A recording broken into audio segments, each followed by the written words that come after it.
Good morning. Good morning. I dropped something. Maybe. I heard something drop. Oh yeah, I see it. So good. All right. Well, I'm going low tech today. Is it art clinic or music clinic? Art clinic. Art clinic. I knew it was something, so I'm like, it's going to be, it's going to be the faithful, the few. The creme of the crop, right? So we're going low tech today. I actually thought I put the scripture reading inside the bulletin, or I did, Brianna did, on when I requested, and then I thought maybe I should have put more, or maybe I should have had an insert. We're going to be covering this passage in Luke, and it's an interesting passage. I think there's a lot that we can glean from it. I want to dig into a little bit of that, and I'm kind of a verbal processor, but I also like visuals, and so there might be a reflection on here. I know my handwriting is horrible, but this is the challenge of low tech. You might not be able to see exactly from your angle. Forgive me for all of that craziness in advance. So the story in Luke is fascinating because it's the beginning of Jesus' ministry. In the Gospel of Luke, Jesus is he's baptized, I think, chapter 3. By chapter 4, he's already being tempted by the devil in the wilderness. All right, he goes through these 3 temptations. And then it has this section where suddenly Jesus is returned home to Nazareth. And he has this interaction. He says, the passage really says that Jesus, when he showed up, and I can actually tell you where it starts. I think it's verse 16, 16, and then 17. So 16, he shows up, and he did what he cut was his custom in all the towns that he would visit. He would go to the synagogue first, and this became kind of a template or a model for those early believers after Christ's resurrection and ascension. They would go into a new area, they would go to the synagogue, they would teach there, and then they would start making their way into the city, the agora, in the different towns. And so he stands up to read the scripture in his hometown in Capernaum where he was raised. And it says that in verse 17, by the way, if you don't know, I'm reading from The Voice. This is a translation. I have this hot drink, this coffee, and my daughter's legs are kicking, so I'm going to bring that up here. So this is, sorry, you guys are still with me? I'm still with you, okay? We're good? We're good? Everybody's good? What chapter? Luke chapter 4, thank you. And this is verse 17. I read from The Voice because it's a more modern version. What they did is they took biblical scholars so that knew the original Greek and Hebrew, and they paired them up with poets, with musicians, with artists that would understand how language should flow. And so I think the outcome is both clear, it's accurate, and it has some poetry to it. So I really like it. It's called The Voice. So basically, they hand the scroll to the book of Isaiah. Jesus unrolls the scroll, and he comes to this passage that is very well known to us, and it's not in the bulletin. This starts in verse 18, but you know it. This passage is referenced a lot. Verse 18, it says, "The Spirit of the Lord, the Eternal One, is on me." Why? Because the Eternal designed me to be his representative to the poor, to preach good news to them. He sent me to tell those who were held captive that they can now be set free, and to tell the blind that they can now see. He sent me to liberate those held down by oppression. In short, the Spirit is upon me to proclaim that now is the time. This is the Jubilee season of the Eternal One's grace. And what I love about this little section, which I didn't include in your bulletin, is for me, this is really Christ's why. This is what drives everything he does. Too often, how many of you have ever asked the question, what's my purpose on this earth? What am I meant to do? What am I meant to be? It's this why question that rolls around our soul. And I think there was one person who raised her hand around struggling with your purpose. So, there's 2. All right, there's a couple. You guys are zoned out maybe.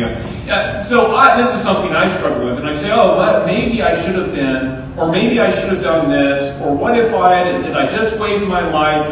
And there's this struggle that goes on.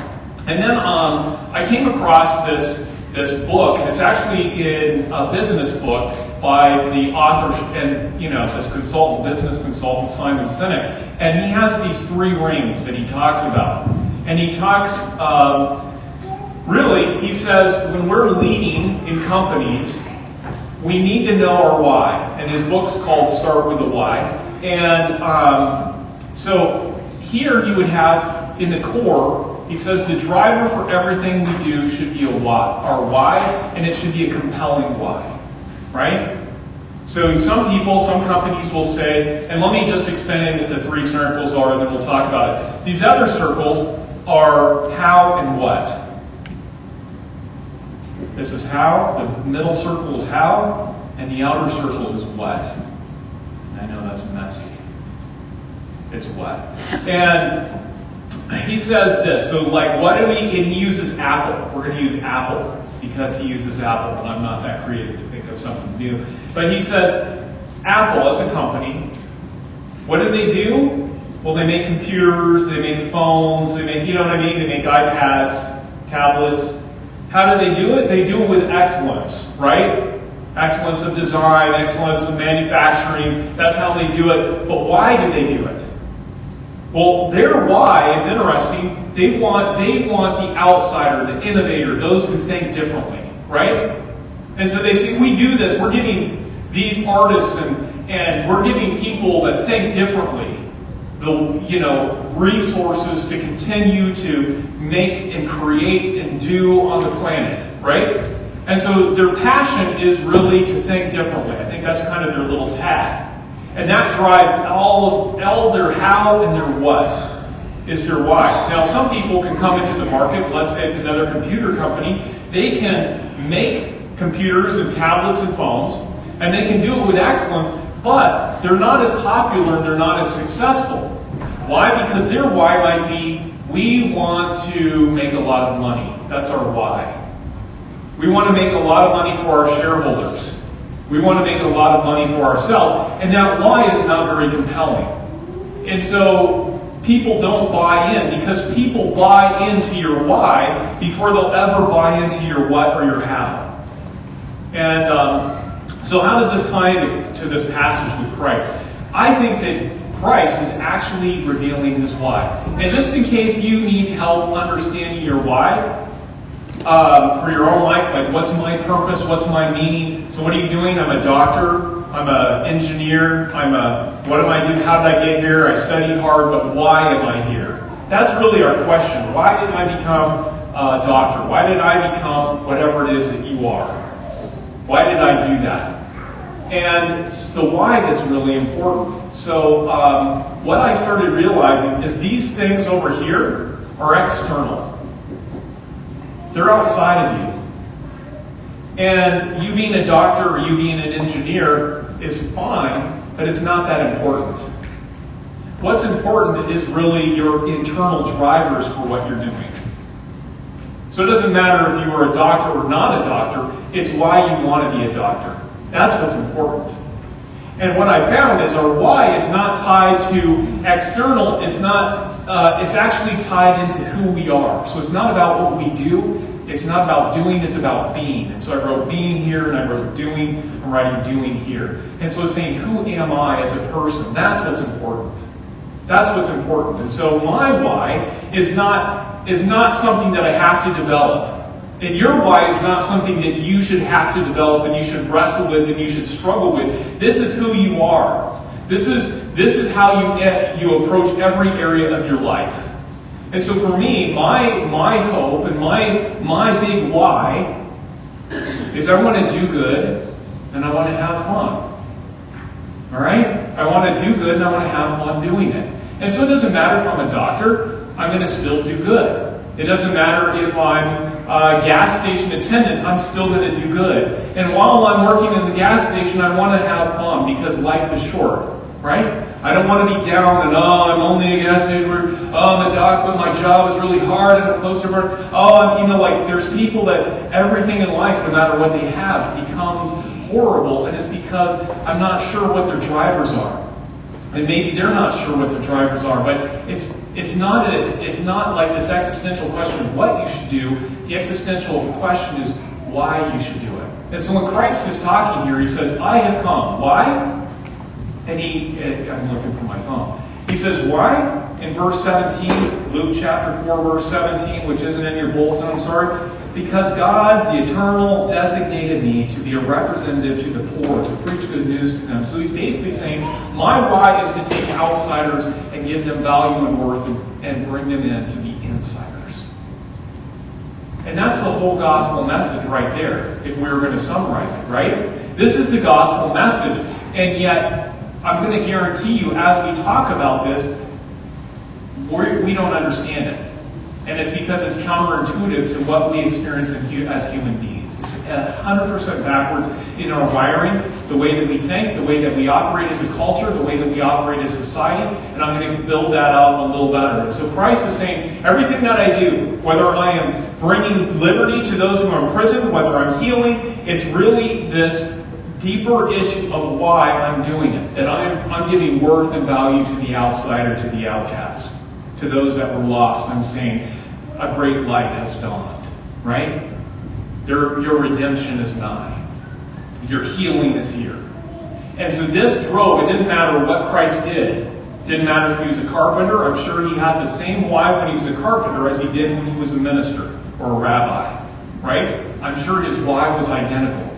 And so what happens is we find this impacts all of Christ's teachings and ministry. And what's weird, you know that in this story, as you look in here, we know that this story kind of ends with his own people there in Capernaum trying to throw him off a cliff and kill him.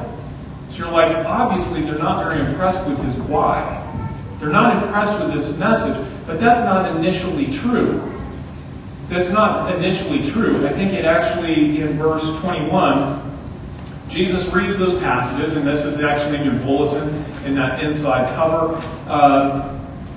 When he reads this, everything is fine. They're all great. And so he sits down, and then Jesus says, he began to say to them, today the scripture is fulfilled in your hearing. All right? He's like, I'm the Messiah. I'm the one who God has called to do these things. Right? And you think, okay, that's blasphemy. This is going to anger them so much. And yet, what did they actually say in verse 22? All spoke well of him and were amazed at his gracious words that came from his lips. But isn't this Joseph's son? Right?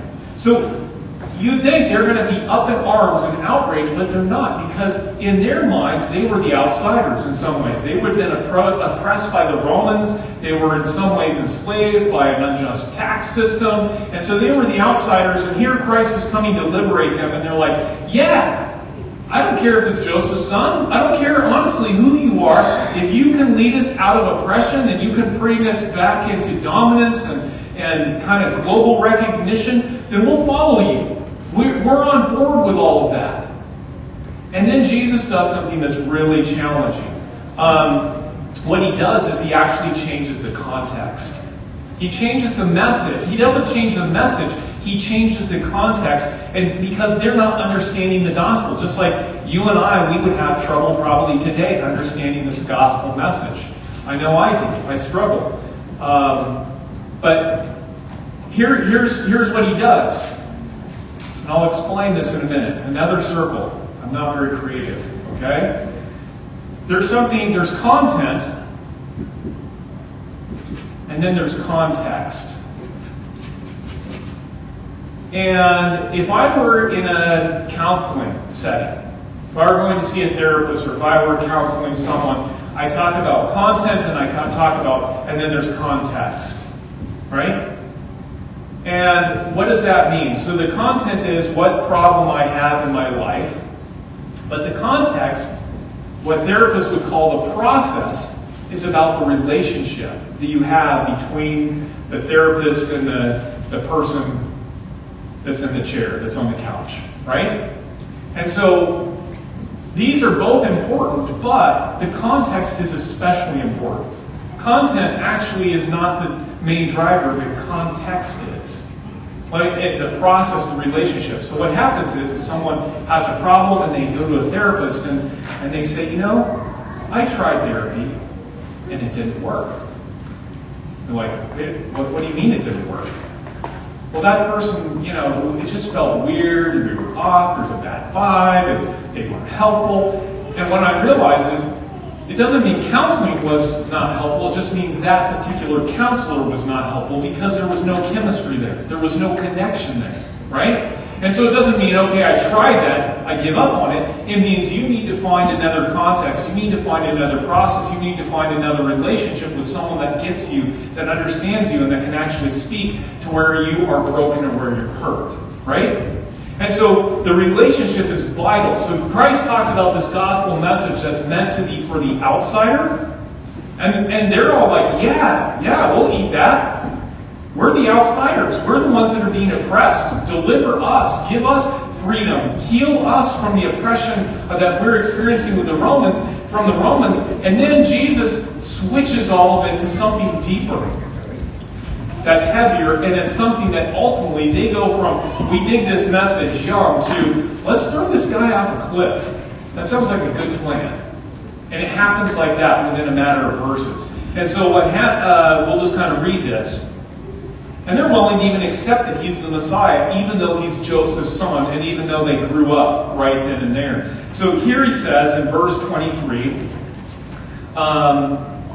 in your bulletin again, Luke chapter 4. Jesus said to them, surely you will quote this proverb to me, physician, heal yourself. And you will tell me, do here in your hometown what we have heard that you did in Capernaum, elsewhere. Right? He's like, all right.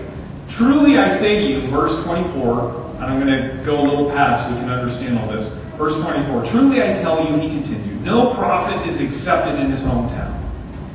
I assure you that there were many widows in Israel in Elijah's time, when the sky was shut for 3.5 years, and there was a severe famine throughout the land. Yet Elijah was not sent to any of them, but to a widow of Zarephath, in the region of Sidon. And there were many in Israel with leprosy in the time of Elisha the prophet, yet not one of them was cleansed, only Naaman the Syrian. And all the people in the synagogue were furious when they heard this. And they got up and drove him out of town, and took him to the brow of the hill on which the town was built, in order to throw him off the cliff. But he walked right through the crowd and went on his way. So what happened? What's so inflamed them? They're like, yeah, I don't care if you're Joseph's son. You're here to deliver us, great. And what he did is he shifted the context of the message from Isaiah, from you're the identified party, the outsiders, the outcast, and then he actually uses these other examples in Scripture. He uses two, one from Elijah, one from Elisha. If you're not familiar, Elijah, who preceded Elisha, I know this because J precedes S. That's the only way I can figure this out, because I'm always confusing him in my mind. Elijah, okay, Elijah came first, and then he is the person he handed the torch to, or his robe to, and this one is Elisha. So in the time of Elijah, this is Old Testament, there was a wicked king who was on the throne, and God gave Elijah a message for this king, a judgment. And it says that Elijah got up and he ran right to the temple, and he ran right before the king. So you can almost imagine him blowing past all these guards and stuff, like they're all waiting to protect the king, and yet Elijah goes whipping through there so fast they don't have time to react. And suddenly, he's standing before the king, just shows up almost out of nowhere, half breathless, and he says to the king, there, as a judgment, there will be no rain in Israel, but by my word. And he doesn't wait to parlay and talk to, agree on terms. He turns, and as quickly as he was there, he's gone. He runs. And he ends up hiding out in the wilderness, kind of by this brook. And he had, a raven brings him bread every day, and he's drinking from this brook. I don't know what he's doing with this time, skipping stones, whatever he's doing, until that brook starts to run dry, and the drought starts to get oppressive. And then God tells him, go to this widow's home in Zarephath. Right? This is not Israel. This is outside of Israel. And he goes there, and he actually saves this widow and her child, his presence, because God is giving them food and providing for their needs while he's present there. And he's saying there's a lot of widows in Israel at this time, and yet God sent Elijah to a woman's home, a widow's home, who was an outsider in Zarephath. And he's like, wait a minute, this isn't good. This isn't right. And then he says, in Elisha's time, S comes after J. Elisha, on the other hand, he healed a man with leprosy. And there were plenty of lepers in Israel during Elisha's day and age, but only Naaman, this general who came over to Israel, his servant girl who was Israelite, told him about the prophet Elisha, came and he asked to be healed, and he had to bathe himself in the river 7 times. And remember, he's like, I don't want to bathe in the dirty river over here. We've got great rivers. But he humbled himself. He bathed 7 times, and he was cleansed of the leprosy. And you say, okay, so what's going on here? Christ is taking the true outsiders. Now and I'll slow it down. I'll help us understand. Guys, I'm going to just go out on a big limb here. I'm going to make an assumption. All right? Now, I'm going to assume, because you're here at this church, that you're part of, the Seventh-day Adventist persuasion in some way, shape, or form. Okay? And I'm going to guess that if you are a member, a card-carrying member of the Seventh-day Adventist Church, you are under the persuasion that we have the truth, right? Because if you didn't believe that, the odds are high that you would go somewhere else. Is this crazy talk? Does this make any sense whatsoever? Does it seem okay? You guys are really quiet today. I'm assuming, right, am I getting a lot of people to question their Adventism? You guys are like, all right, I'm ready, let's go. So I'm going to assume that you believe in the message of Adventism.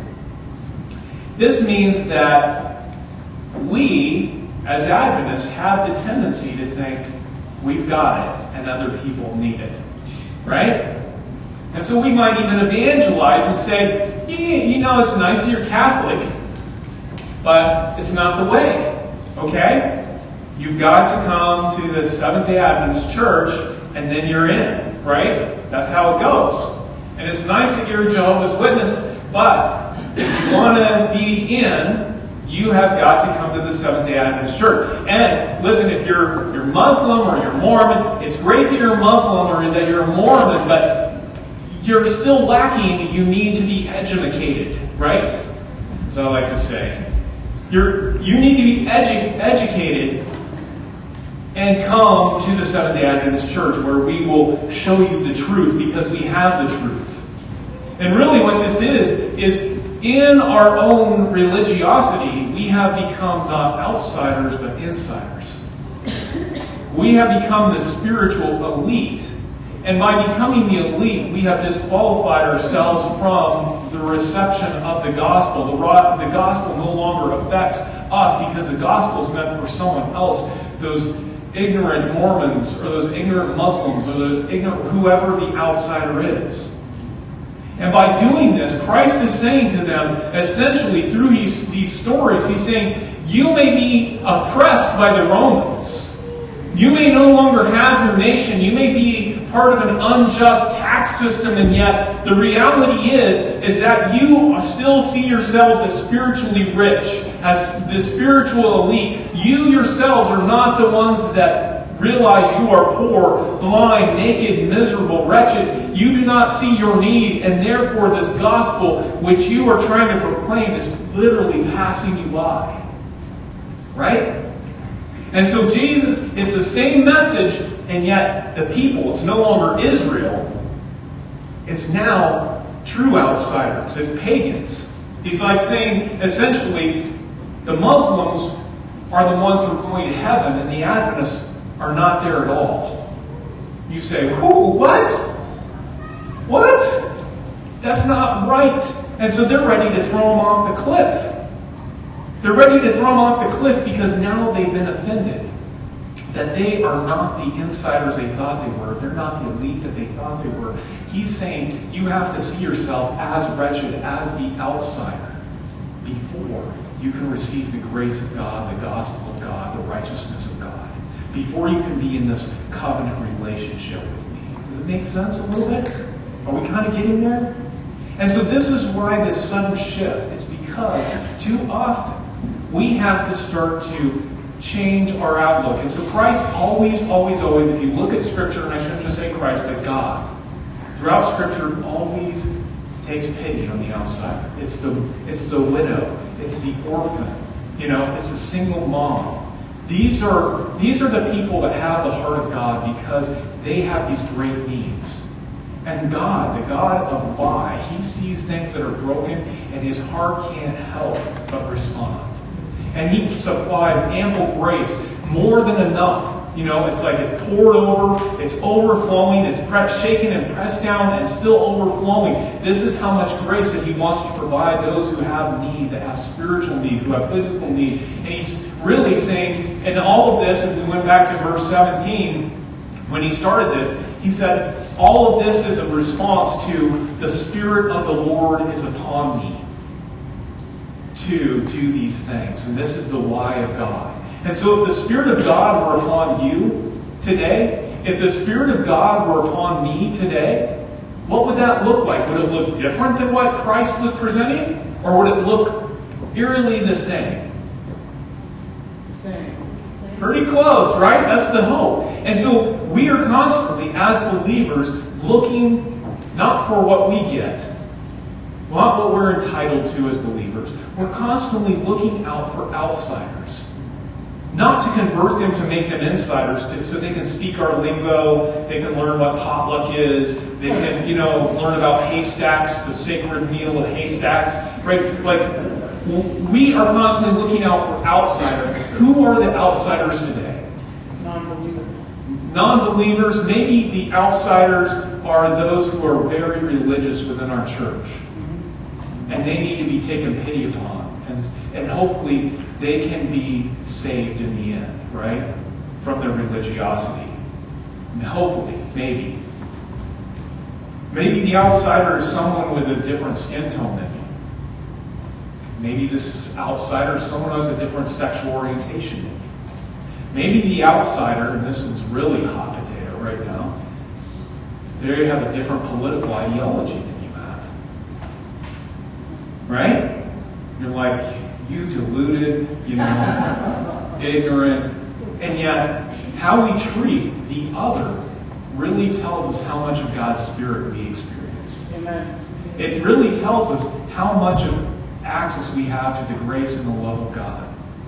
And so, it doesn't say that they have the truth and you don't. It's saying that the God that we serve, the God that took pity on me, a young man that had no idea, right, was broken, depressed, suicidal, who was despairing of life, and said, I will give you my love, not because you are worthy, but because I am. We need to offer that because that's the gospel. And it doesn't matter if it transforms people. It doesn't matter if it brings people to the church. We're not doing this as an evangelistic scheme. We're doing this because this is how the economy of God operates. Amen. And as we live this out with fear and trembling, loving others, we start to live and embody the very gospel that I think Christ came to promote and to give to each and every one of us. And that includes you, and that includes me. Amen. Thank you guys for your time this morning.